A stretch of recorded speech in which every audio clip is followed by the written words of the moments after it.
नमस्कार साथियों, आप सभी का स्वागत है आपके अपने YouTube channel Thackeray sir classes में।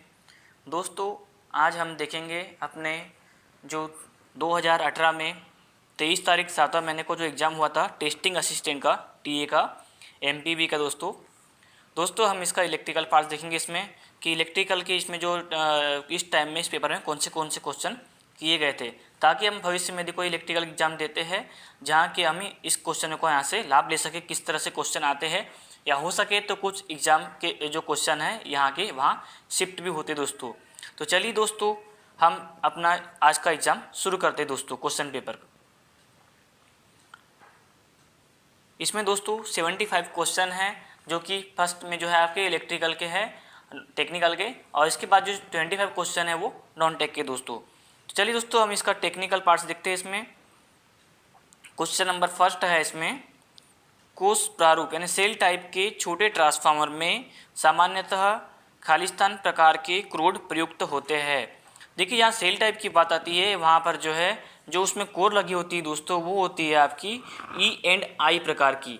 क्या होता है इसमें? E&I प्रकार की लगी होती है। आपने देखा होगा जो घरों में जो छोटे पहले रेडियो होती थी, इसमें छोटा सा ट्रांसफार्मर आता था, उसको यदि आप उसमें तोड़ेंगे तो उसमें E या I टाइप के जो है उसमें कोर निकलती दोस्तों। क्वेश्चन नंबर सेकंड की ओर चलते हैं। वोल्ट मीटर के साथ संयोजन में प्रयुक्त होने वाले ट्रांसफार्मर को विभव ट्रांसफार्मर कहते हैं। तो विभव ट्रांसफार्मर के द्वितीयक का मानक निर्धारण रेटिंग कितनी होती है? तो जो इसमें जो होता है दोस्तों, आपका विभव ट्रांसफार्मर की जो द्वितीयक की जो रेटिंग होती है वो होती है 110 वोल्ट। क्वेश्चन नंबर थर्ड देखिए दोस्तों, डिस्ट्रीब्यूशन ट्रांसफार्मर के किस भाग में अधिकतम ऊष्मा होती है? तो यह होता है दोस्तों इस ट्रांसफार्मर के क्रोड में यानी कोर में। डिस्ट्रीब्यूशन ट्रांसफार्मर के कोर में अधिकतम ऊष्मा उत्पन्न होती है। क्वेश्चन नंबर 4 देखिए, ट्रांसफार्मर में ब्रीदर का कार्य है। ब्रीदर का कार्य क्या होता है? टैंक में नमी के बहाव को रोकना, यानी कि वातावरण में जो नमी है उसे टैंक के अंदर में जाने से रोकना। ठीक है दोस्तों। क्वेश्चन नंबर 4, यदि पोलों की संख्या 4 और स्लॉट की संख्या 24 हो तो पोल पिच होगी। तो इसमें आ जाएगा दोस्तों 24/4 करेंगे तो 4 छक्के 24। तो इसमें स्लॉट कितने आ जाएंगे दोस्तों? आपके 6 स्लॉट। आगे चलिए क्वेश्चन नंबर 6 की ओर। लैप और वेव वाइंडिंग के बीच मुख्य अंतर होता है। इसमें जो होता है आपके कम्यूटेटर के संयोजन में अंतर होता है दोस्तों। क्योंकि जो होता है लैप वाइंडिंग में पोलों की संख्या उसके समांतर पथों की बराबर होता है, तथा वेव वाइंडिंग में हमेशा समांतर पथों की संख्या उसके बराबर 2 होता है दोस्तों। A=2 आता है। तो इसमें कम्यूटेटर के संयोजन में उसका आपको पता चल जाएगा कि यह लैप वाइंडिंग है या वेव वाइंडिंग है। एक 8 पोल वाले ड्यूप्लेक्स लैप कुंडलन में खालिस्तान समांतर पथ होते हैं। जहाँ बात आती है दोस्तों लैप की, तो लैप में क्या होता है, जितने आपके समांतर पथ होते हैं उतने ही पोलों की संख्या होती है, लेकिन ड्यूप्लेक्स बोला है और 8 पोल है, इसीलिए इसका आंसर हो जाएगा 16। इसमें आ जाएगा 16। समांतर पथ कितने हो जाएंगे? इसमें 16 हो जाएंगे दोस्तों। डीसी मोटर का वोल्टेज समीकरण है। तो डीसी मोटर का वोल्टेज समीकरण है V=EB + IA/RA। यदि इसमें पूछता है कि बैक ईएमएफ का वोल्टेज समीकरण, तो इसमें क्या आ जाएगा? EB = V - IA/RA।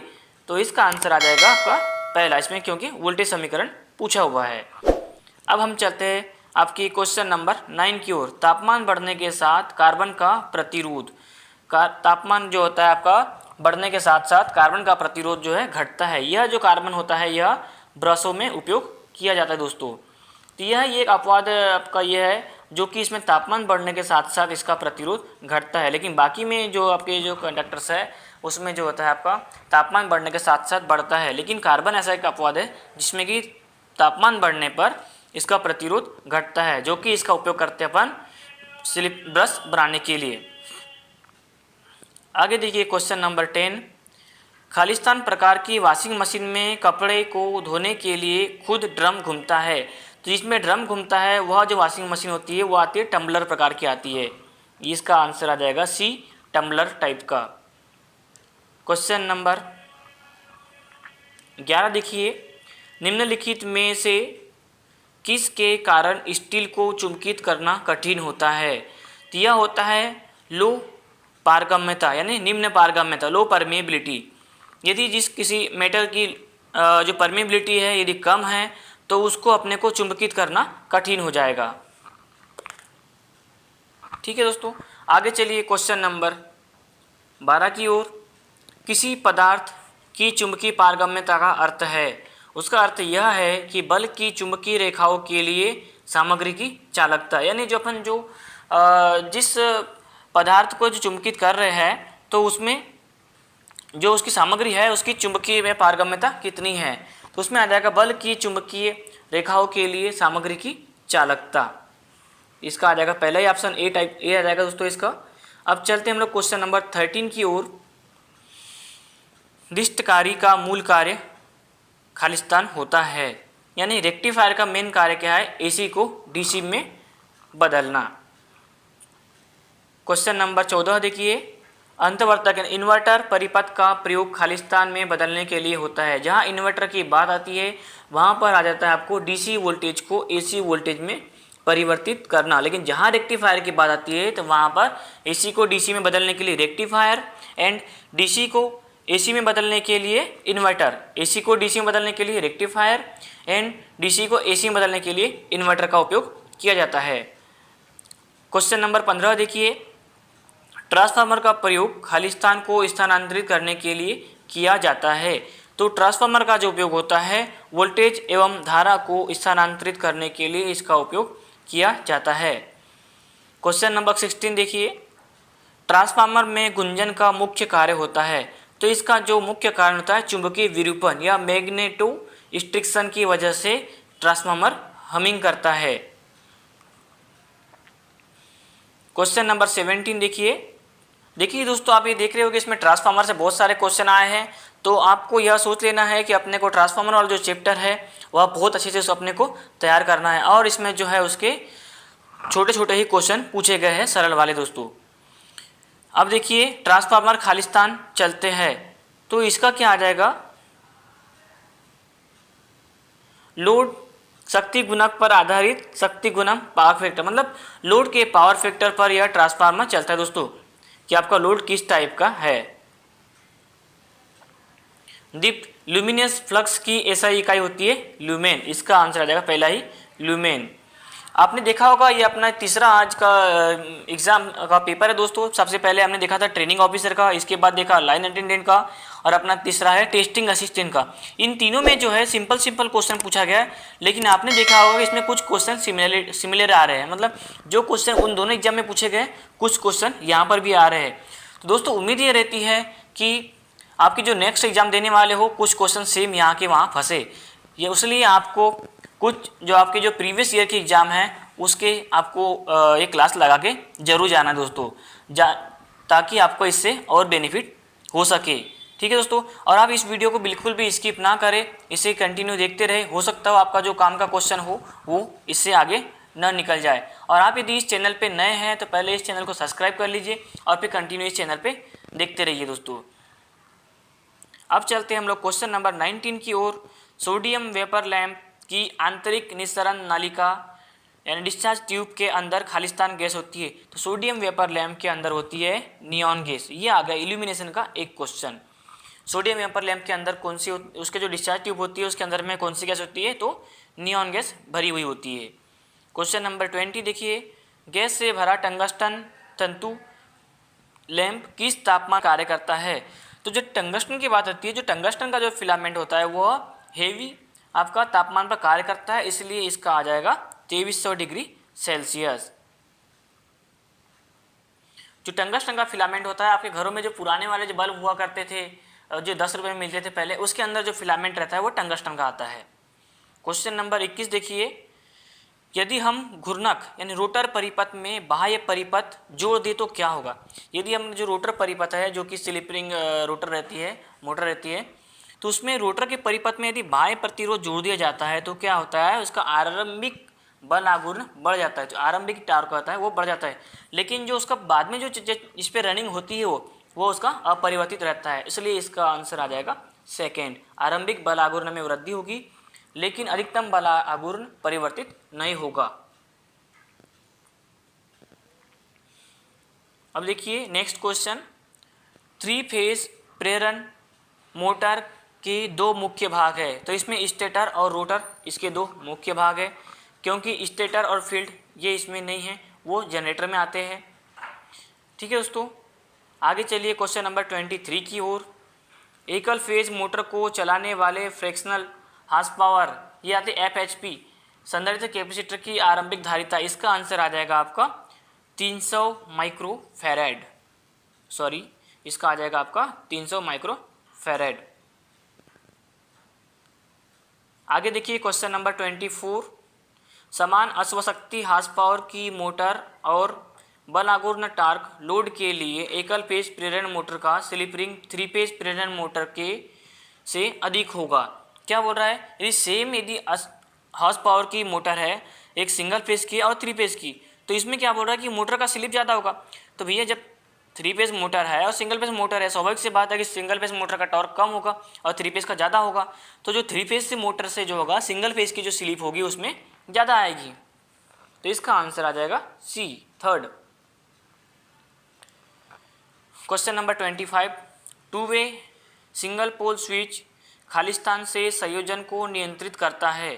तो जो 2 वे स्विच होती है एक तार को 2 स्थानों से कंट्रोल करता है, एक तार के 2 स्थानों को कंट्रोल करता है। ये कैसा होता है, देखिए 1, 2 और 3, यहाँ एक सिंगल तार आता है और दोस्तों यह होता है यहाँ पर एक बल्ब लगा होता है। यदि आपका यह मान लो कि न्यूट्रल पॉइंट है, ये फेस पॉइंट है, हमने इसको न्यूट्रल यहाँ से दे दिया।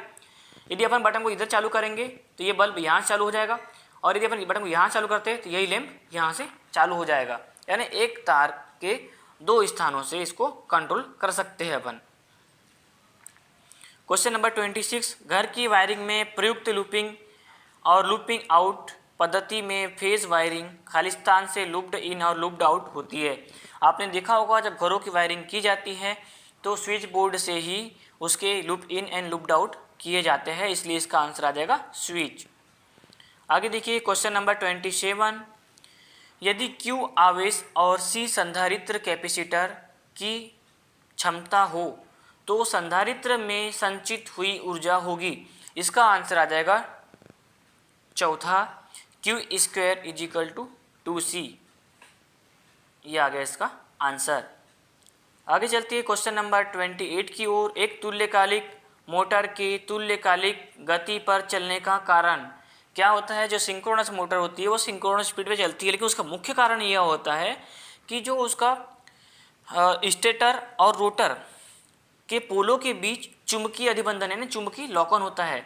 मतलब उसमें जो मैग्नेटिक फील्ड बनता है उसी स्पीड में जो होता है आपका रोटर का जो मैग्नेटिक फील्ड होता है उसमें वह लॉक हो जाता है, जिस वजह से कि वह जो आपकी मोटर होती है तुल्यकालिक वह सिंक्रोनस स्पीड पे घूमती है। फ्लेमिंग के बाएं हाथ के नियम के अनुसार बल की दिशा खालिस्तान को इंगित होती है। यह होता है फ्लेमिंग के बाएं हाथ के अनुसार बल की दिशा को अंगूठे के द्वारा दर्शाया जाता है। क्वेश्चन नंबर 30, एक घूर्णी परिवर्तित रोटरी कन्वर्टर में सामान्यतः खालिस्तान होता है। इसमें होता है तुल्यकालिक सिंक्रोनस मोटर और डीसी जनरेटर का संयोजन होता है। क्वेश्चन नंबर 31, निम्नलिखित में से कौन थायरिस्टर परिवार से है। तो थायरिस्टर परिवार से आता है SCR सिलिकॉन कंट्रोल रेक्टिफायर। बहुत लोग इस क्वेश्चन को गलत करते हैं, इसलिए आपको जहाँ थायरिस्टर परिवार की बात आती है वहाँ पर सिलिकॉन कंट्रोल रेक्टिफायर इसका आंसर आ जाएगा दोस्तों। आगे चलते हैं क्वेश्चन नंबर 32 की ओर। एक 4 पोल AC मशीन की कुल विद्युत डिग्री होगी। इसका आ जाएगा 720, क्योंकि सिंगल पोल में 180 डिग्री होती है। इसका आ जाएगा 720 डिग्री, क्योंकि 4 × 180 करेंगे, इसका आ जाएगा 720। क्वेश्चन नंबर 33, खालिस्तान एक इकाई है जिसके द्वारा AC विद्युत तंत्र में प्रतिघाती शक्ति को दर्शाया जाता है। तो जो जहाँ रिएक्टिव पावर की बात आती है वहाँ पर VAR voltage ampere and resistance को दर्शाया जाता है, VAR से दर्शाया जाता है। यूनिवर्सल मोटर खालिस्तान पर कार्य करती है। जो यूनिवर्सल मोटर होती है वह AC और DC दोनों सप्लाई पर कार्य करती है। क्वेश्चन नंबर 35, एक पंप मोटर में गलत कनेक्शन के कारण घूर्णन की दिशा गलत हो गई है। आपका ध्यान इस त्रुटि पर कैसे जाएगा? यानी कोई पंप है, उसके जो है घूर्णन की गति गलत हो गई है, तो आप इसको कैसे पता करेंगे कि वो उल्टी घूम रही है? क्या होगा, ये पानी की मोटर है तो क्या होगा, पंप द्वारा पानी की आपूर्ति नहीं होगी, हम जान जाएंगे कि यह जो मोटर है उल्टी घूम रही है। क्वेश्चन नंबर 36, खालिस्तान एक प्रकार का वातन तार है जो मिक्सी की मोटर के आर्मेचर को पुनः कुंडलन करने के लिए प्रयुक्त होता है। इसमें आता है सुपर एनीमिल से ढका तांबे का तार।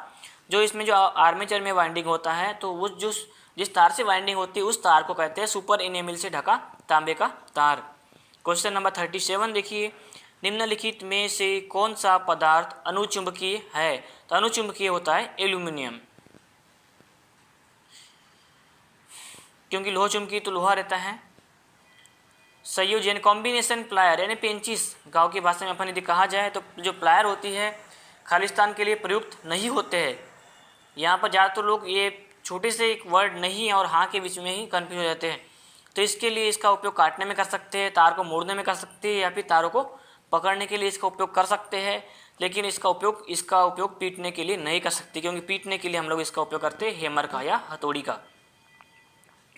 नाइक्रोम खालिस्तान में व्यापक रूप से प्रयुक्त होता है। तो नाइक्रोम धातु जो होती है वह हीटिंग एलिमेंट के रूप में इसका उपयोग किया जाता है, या हीटर के एलिमेंट की कॉइल के रूप में, या फिर प्रेस की उपयोग में इसका उपयोग किया जाता है।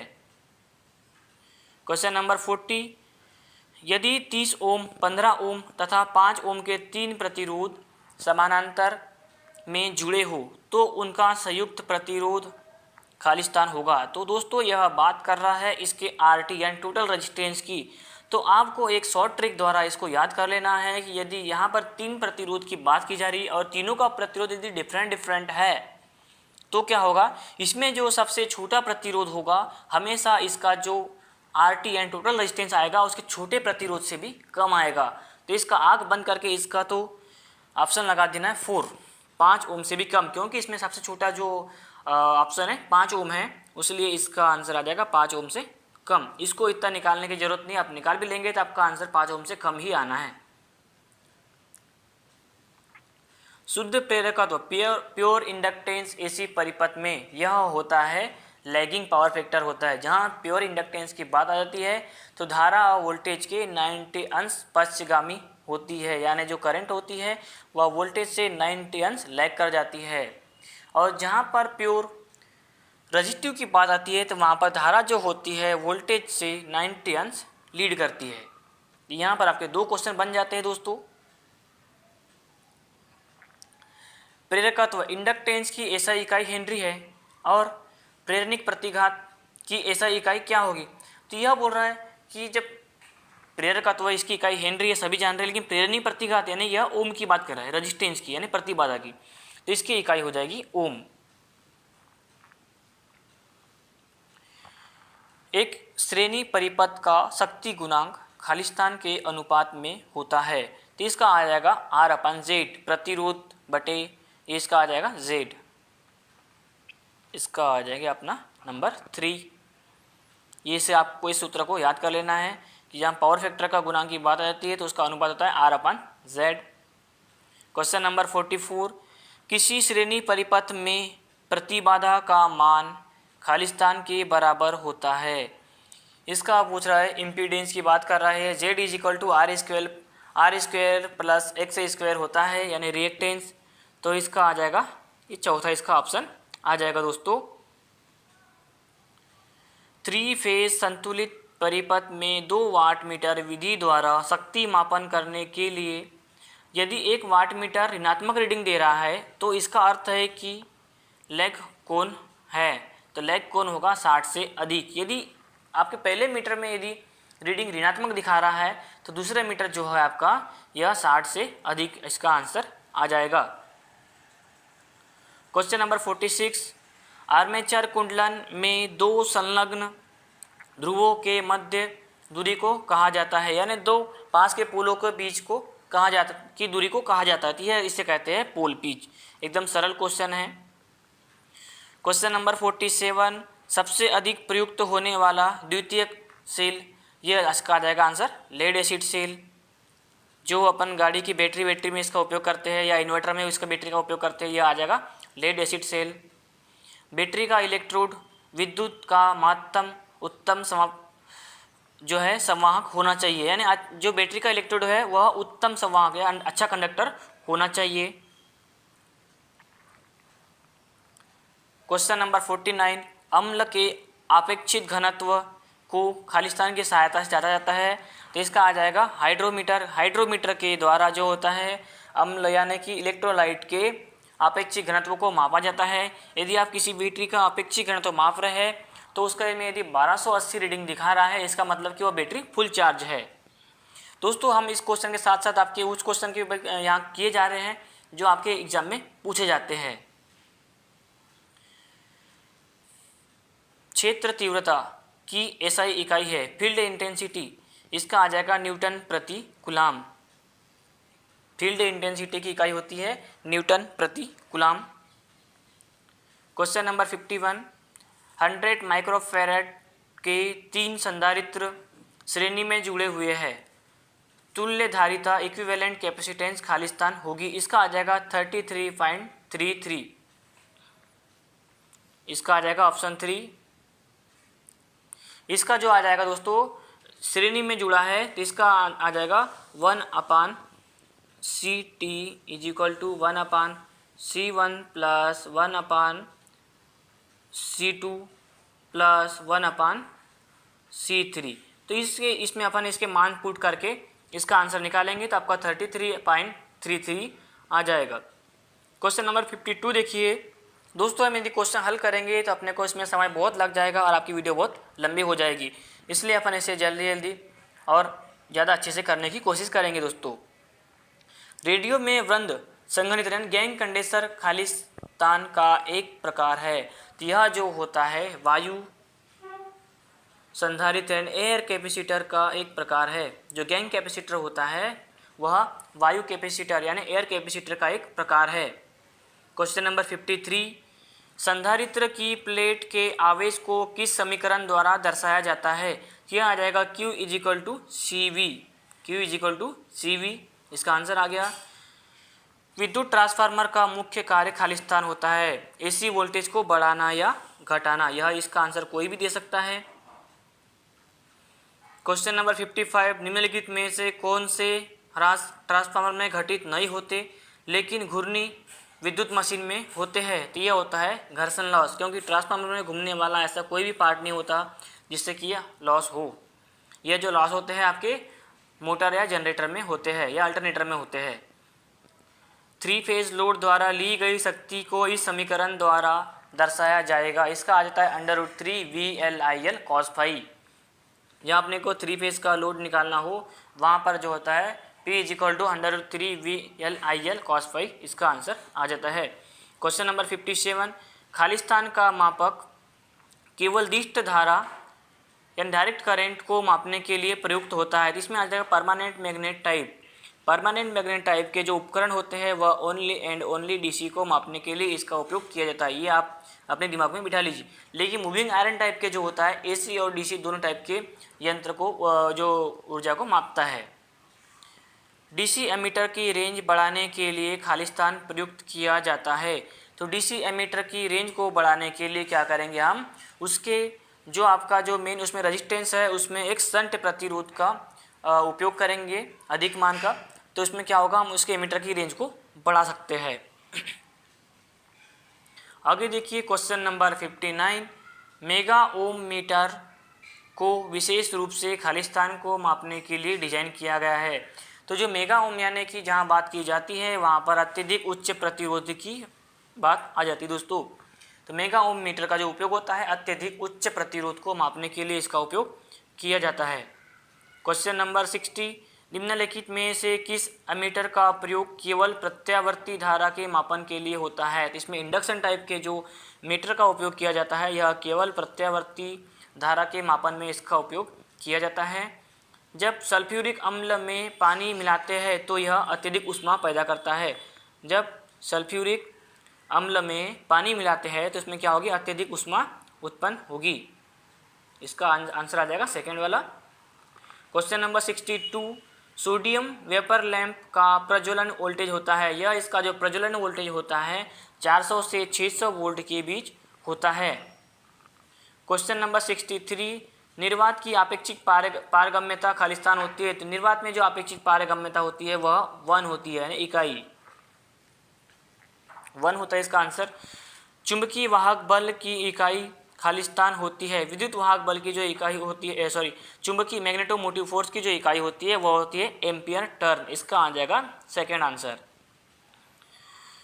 स्थायी चुंबक चल कुंडली दिष्टकारी यानी permanent magnet moving coil rectifier प्रारूप के यंत्र का विक्षेपक बल आघूर्ण प्रत्यावर्ती मात्रा में खालिस्तान मान के समानुपाती होता है। यह होता है इसके एवरेज के बराबर होता है, यानी इसके औसत के बराबर होता है। क्वेश्चन नंबर 67, एक अर्धचालक संयोजी सेमीकंडक्टर संयोजी वैलेंस बैंड और चालक कंडक्शन बैंड के बीच ऊर्जा अंतराल लगभग, इसमें आ जाएगा 1 इलेक्ट्रॉन वोल्ट आता है, इसका 1 eV इसका आंसर आता है, जहाँ पर सेमीकंडक्टर के संयोजी बैंड एंड कंडक्शन बैंड के बीच का जो ऊर्जा अंतराल होता है वह 1 eV होता है। पंच संयोजी पेंटावेलेंट अशुद्धि में खालिस्तान संयोजी इलेक्ट्रॉन होते हैं, जहाँ पंच संयोजी की बात हो रही है तो वहाँ पर आ जाएगा आपके 5 संयोजी इलेक्ट्रॉन होंगे। क्वेश्चन नंबर 68, जर्मेनियम के लिए पीएन संधि पर बैरियर वोल्टेज लगभग होगा, जहाँ जर्मेनियम की बात आती है वहाँ आता है 0.3 वोल्ट। इसका जो बैरियर वोल्टेज होता है वह होता है 0.3 वोल्ट। अर्ध तरंग दिष्टकारी की अधिकतम दक्षता होती है 40.6%। और देखिए दोस्तों, हमने पिछले एग्जाम में देखा था कि फुल वेव का पूछा था, वहाँ पर आता है 81.2% आता है। फुल वेव की जो दक्षता होती है वो होती है 81.2 और हाफ वेव की होती है 40.6%।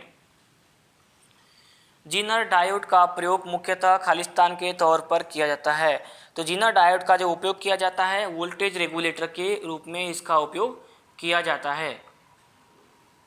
ट्रांजिस्टर का उत्सर्जक जो होता है हेवीली डोप्ड होता है, ट्रांजिस्टर का जो इमीटर का जो टर्मिनल होता है वह उसे अधिकता से डोपिंग किया जाता है।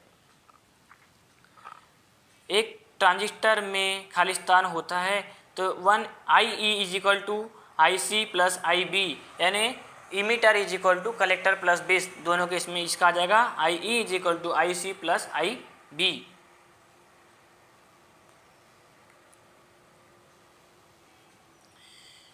एक सामान्य उत्सर्जक कॉमन इमीटर में विन्यास से जुड़े हुए ट्रांजिस्टर के इनपुट तथा आउटपुट वोल्टेज के मध्य फेज अंतर, इसका आ जाएगा 180 डिग्री जो होता है कॉमन इमीटर एंड क्या बोल रहा है इसमें, एक सामान्य कॉमन इमीटर विन्यास से जुड़े हुए ट्रांजिस्टर के इनपुट तथा आउटपुट वोल्टेज के मध्य फेज अंतर जो होगा 180 डिग्री का होगा।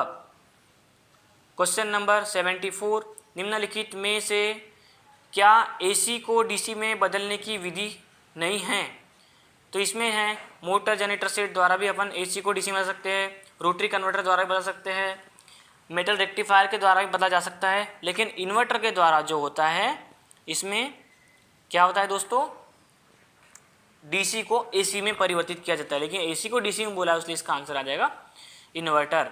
क्वेश्चन नंबर 75, एक ट्रांजिस्टर खुले स्विच की तरह काम करता है कब करेगा, जब इमीटर जंक्शन और कलेक्टर जंक्शन दोनों आपके रिवर्स बायस में हो, उस कंडीशन में जो ट्रांजिस्टर होगा आपका वह खुले स्विच की तरह कार्य करेगा। तो दोस्तों आपके यहाँ पर 75 क्वेश्चन समाप्त होते दोस्तों, और उम्मीद है दोस्तों कि आपको यह वीडियो पसंद आया होगा। और दोस्तों आप इस चैनल को सब्सक्राइब कर ले और यहाँ बेल आइकन भी जो है प्रेस कर दे, तथा दोस्तों को ज़्यादा से ज़्यादा शेयर करें ताकि अच्छे से दोस्तों की भी तैयारी हो सके। ठीक है दोस्तों, धन्यवाद दोस्तों आपका।